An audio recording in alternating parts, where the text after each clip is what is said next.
El reloj de la sala marcaba las 11:15 cuando Manuel encontró la primera carta. Estaba doblada bajo un libro de poesía en el estante más alto del apartamento de su madre. El sobre, amarillento, con una caligrafía que no reconoció, desprendía un leve olor a tabaco. Sus dedos temblaron al abrirlo.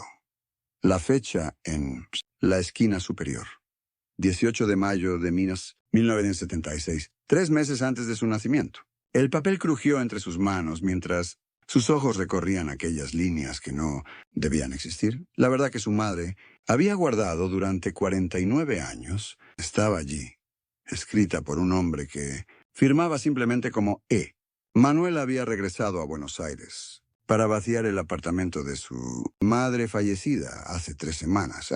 Sus 48 años. Era profesor de literatura en Madrid, divorciado y con una hija universitaria que apenas lo llamaba. El apartamento del barrio de Belgrano guardaba intactos los recuerdos de su infancia, los mismos muebles de madera oscura, las cortinas de encaje y los libros apilados en cada rincón.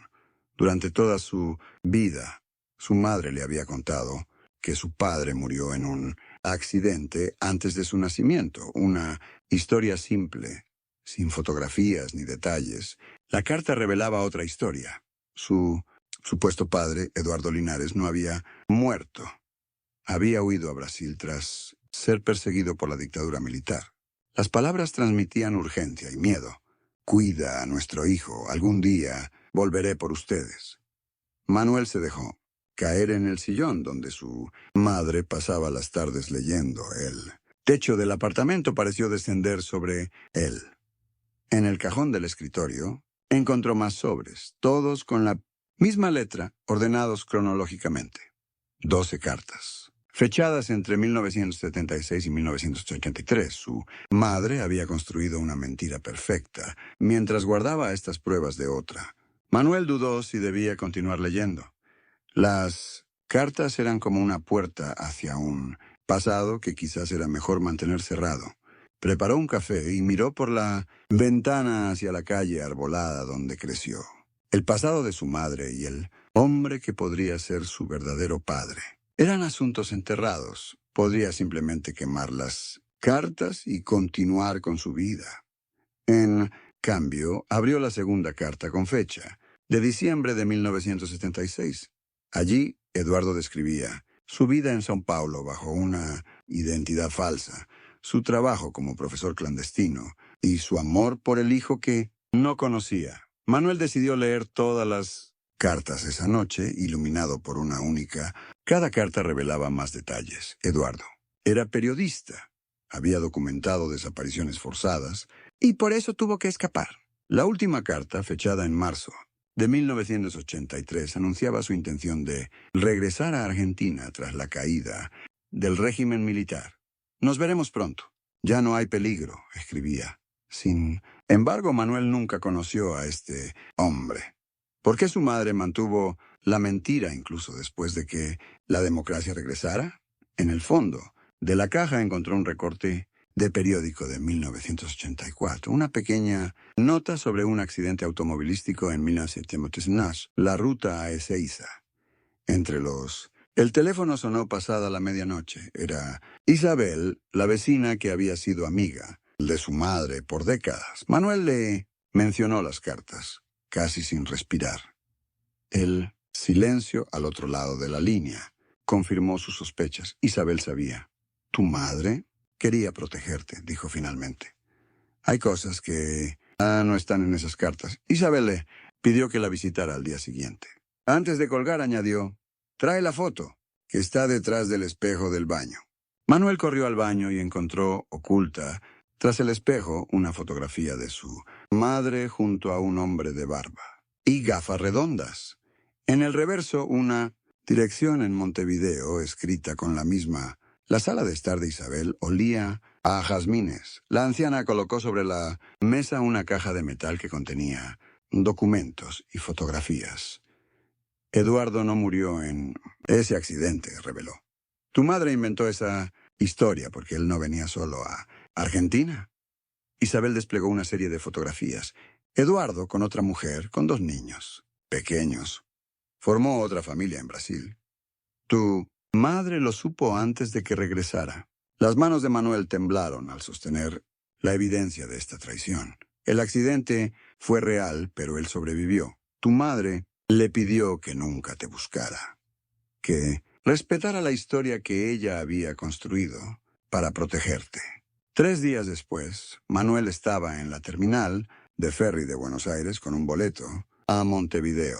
La dirección de la fotografía correspondía a una librería en el centro histórico. No sabía si Eduardo seguiría allí después de tantos años o si querría verlo. Las cartas habían desenterrado un pasado que alteraba su propia identidad. En el bolsillo llevaba la última fotografía que Isabel le entregó. Eduardo sosteniendo al Manuel bebé, una imagen que su madre nunca le mostró. El agua del Río de la Plata brillaba bajo el sol de la tarde. La historia de su nacimiento era más compleja de lo que imaginó, tejida con amor, miedo y mentiras piadosas que ahora entendía como actos de protección.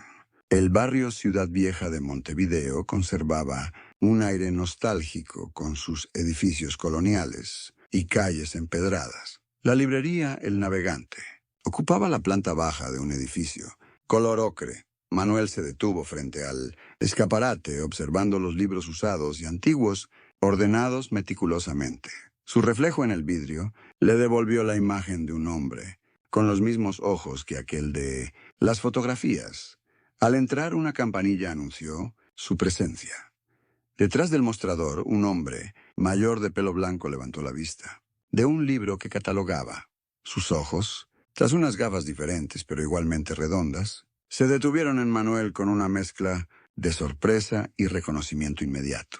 Eduardo lo invitó a la trastienda, un espacio pequeño con una mesa redonda donde preparó 2 tazas de café. «Te pareces tanto a ella», dijo con voz quebrada. Las explicaciones fluyeron lentamente. La otra familia existió, pero se había disuelto hace años. Sus otros hijos vivían en Europa, apenas mantenían contacto. Había respetado la decisión de Mariana, la madre de Manuel, por miedo y por respeto. Ella fue valiente cuando yo fui cobarde, admitió. Manuel escuchó sin interrumpir, sintiendo cómo cada palabra reescribía su pasado. La luz de la tarde entraba por una pequeña ventana, iluminando las partículas de polvo que flotaban entre ambos hombres, como los años perdidos que ya no... 3 horas después, Eduardo cerró la librería y caminaron juntos por la Rambla. El viento del mar agitaba sus cabellos mientras compartían fragmentos de sus vidas separadas. Eduardo conocía detalles de la vida de Manuel a través de cartas anuales que intercambiaba con Mariana. Sabía de su carrera como profesor, de su matrimonio fallido, incluso de su hija.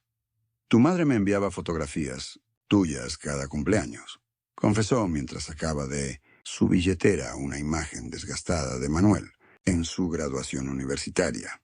El sol comenzaba a ponerse sobre el Río de la Plata, el mismo río que durante décadas había separado 2 orillas y 2 vidas, que ahora confluían en un atardecer imposible. 2 semanas después, Manuel regresó al apartamento en Buenos Aires para terminar de vaciarlo. Entre las pertenencias de su madre encontró un diario que nunca había visto, donde ella documentaba sus sentimientos durante aquellos años de soledad elegida. «Lo hice por amor», escribía en una página de 1985. Manuel colocó el diario junto a las cartas, en una caja que llevaría consigo a Madrid. En su teléfono, una nueva conversación con Eduardo y planes para que conociera a su nieta. En Navidad, antes de cerrar la puerta del apartamento por última vez, Manuel miró el reloj de la sala, testigo silencioso de tantos secretos. Marcaba las 11:15, la misma hora en que había encontrado la primera carta. El tiempo, que parecía haberse detenido durante décadas, volvía